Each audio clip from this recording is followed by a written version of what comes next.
Bonjour à toutes et à tous, ce samedi 19 mars, l'équipe de France accueille l'Angleterre pour un match, un crunch très spécial puisqu'il s'agit du match qui peut permettre à la France de remporter le Six Nations et même un grand chelem, chose qui n'est pas arrivée depuis 12 ans maintenant, déjà contre l'Angleterre en France.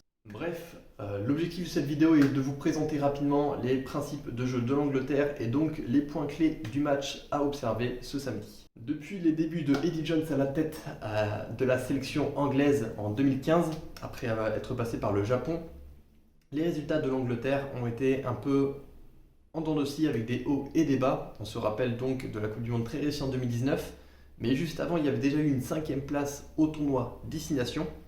Et depuis 2 ans, c'est encore un peu plus compliqué avec donc déjà seulement 2 victoires l'année passée contre la France et l'Italie à domicile. Et cette année, seulement déjà 2 petites victoires et donc 2 défaites également. C'est pourquoi l'Angleterre traverse une passe difficile. À vrai dire, selon les médias anglais, le match contre la France est celui qui peut faire basculer leur tournoi, soit en le sauvant par une victoire contre les Bleus, soit justement en faisant sombrer un peu cette équipe d'Angleterre encore plus. Venons-en directement au jeu. L'équipe d'Angleterre est une équipe qui repose quand même sur de fortes individualités, des cadres que sont donc Slade, Daly maintenant, Itoje, Curry ou encore donc leur nouvelle pépite, leur nouveau Antoine Dupont de l'autre côté de la Manche qui est donc Marcus Smith. Et justement la touche sera un des atouts de l'Angleterre avec un Itoje qui donc est très fort sur ses domaines, que ce soit en attaque ou pour la défense, pour aller choper des petites touches.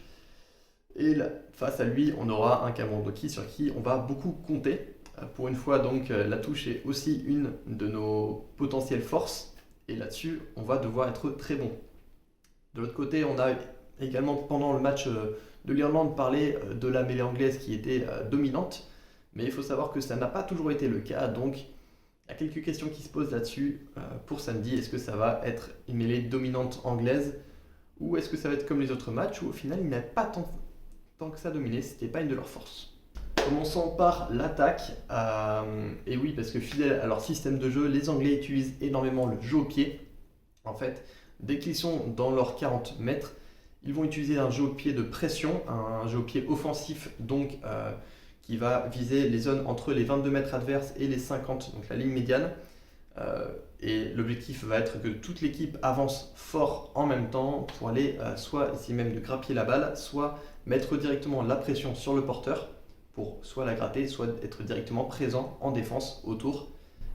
Et donc c'est comme ça qu'ils vont grappiller du terrain et être toujours donc avec toujours gratter la possession dans de bonnes zones, des zones qui sont intéressantes pour eux.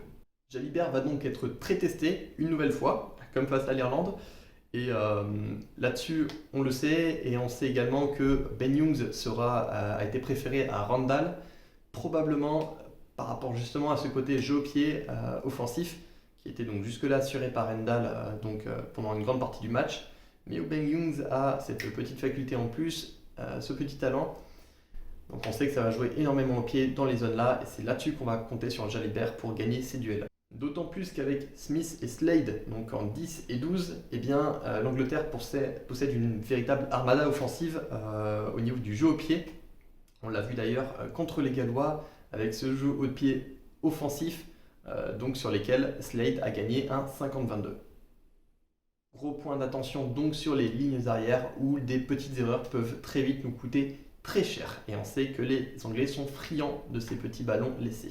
Pour suivre ce point, on sait également que les Anglais sont moins efficaces qu'à une certaine époque donc sur leur possession, notamment dans les 22 mètres, mais on a pu observer lors des derniers matchs que les Anglais savaient avoir ce petit truc en plus lorsqu'ils arrivaient dans les 22, cette hargne, cette niaque qui fait qu'ils parviennent à augmenter le rythme fortement, leur rythme de jeu, avec des avants qui sont lancés très fort souvent, très vite, et également donc très peu d'erreurs commises dans ces zones-là. Et c'est là-dessus qu'il va falloir qu'on évite donc de leur permettre d'avoir la balle dans nos 22 mètres, parce que sinon ça va être très vite très compliqué. Leur plan de jeu en attaque se fait avec des cellules de 2, donc un 2-4-2 comme on pourrait le traduire, avec donc des cellules de 2 avants qui soit peuvent la recevoir directement et soit attaquer la ligne soit la passer en retrait pour Marcus Smith, ou bien soit directement Marcus Smith peut être servi pour lancer. Et il faut savoir également qu'on peut observer que les Anglais, lorsqu'ils sont sur une aile, sur un côté, vont jouer beaucoup plus lentement, de façon à sécuriser déjà la balle. Ils ne vont pas aller attaquer vraiment la ligne. Cependant, lorsqu'ils arrivent en milieu de terrain, les avants arrivent très vite, très fort, avec des avants un peu plus reculés même, pour créer vraiment l'incertitude. Et dans le but donc de franchir, ou en tout cas de consommer le maximum de défenseurs. Car lorsqu'ils sont au milieu du terrain, leur objectif est vraiment que derrière, ça aille vite sur les extérieurs pour les arrières. Enfin, les attaques des lignes arrières sont mises beaucoup sur la rapidité et l'incertitude, puisqu'ils vont jouer à peu près plutôt donc, avec énormément de profondeur, et chaque arrière va porter un petit peu le ballon et va tenter de trouver un décalage au dernier moment. C'est-à-dire qu'ils vont vraiment attaquer la ligne, venir attaquer la ligne et créer l'incertitude du est-ce qu'ils vont la passer ou non, dans l'objectif donc de consommer forcément le défenseur qui est à côté, qui n'est pas directement concerné normalement par le joueur, et donc de le décaler au dernier moment. Et c'est leur objectif, et d'ailleurs ça se voit également sur les relances de jeu où ils attaquent très fort la ligne. Question défense, les Anglais ont beaucoup raté cette année, mais c'est aussi dû à une défense agressive qui vient donc oppresser l'opposant. Et on a pu voir des faiblesses sur les ailes notamment, où il y avait des petits trous en défense, même si il se décale très vite, la défense se décale à chaque fois très très rapidement. Mais malgré ça, donc, il y a forcément des petits oublis, il y a forcément des joueurs qui ne sont pas toujours concentrés, parce que ça leur demande énormément d'énergie. Et c'est là où je pense qu'avec des ailiers comme les nôtres, on peut peut-être réussir à faire quelque chose, à créer de l'incertitude encore une fois, et donc créer des espaces et gagner des essais. Dernier point, on sait également que les Anglais ont le sens de l'essai.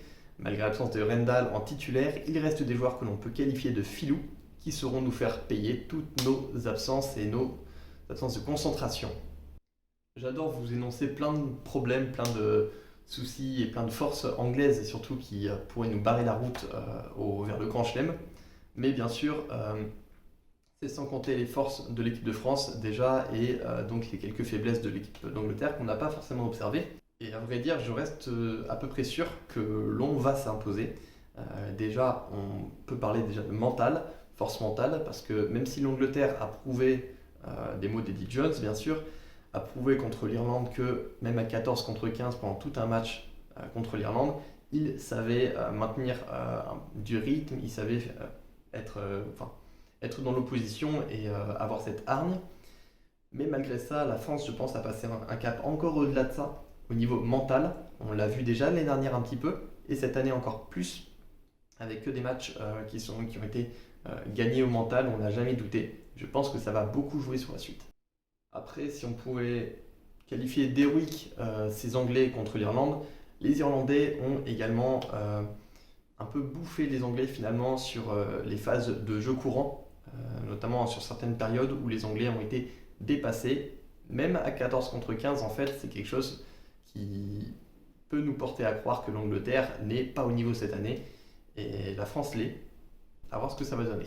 Et si leurs centres, Daly notamment, sont assez imprévisibles, savent bien prendre les espaces, prendre les intervalles, et bien nos centres ont cette faculté aussi de très bien défendre, et donc on peut leur faire confiance là-dessus pour les bloquer, pour bien prendre le bon joueur et donc les empêcher là-dessus de gratter du terrain. Enfin, avec des Woki, des Aldrit, on a des joueurs de top niveau qui savent s'élever en plus en niveau international et qui pourront aller les embêter vraiment dans les rucks et aussi leur faire mal offensivement. Après, les Anglais sont les Anglais, on sait qu'ils sont galvanisés en ce moment par l'idée de nous empêcher d'avoir le Grand Chelem, même si eux ne jouent pas la première place. Et il faudra faire attention car ça reste des matchs qu'on ne peut pas vraiment associer aux performances qu'on a pu voir durant le tournoi, que ce soit de leur côté ou de notre côté, ça reste des matchs toujours très particuliers. Cependant, si on arrive à rester concentré, à jouer notre jeu, eh bien oui, nous sommes au-dessus de l'Angleterre et oui, nous sommes grands favoris. Alors maintenant, on sait ce qu'il nous reste à faire. Allons-y.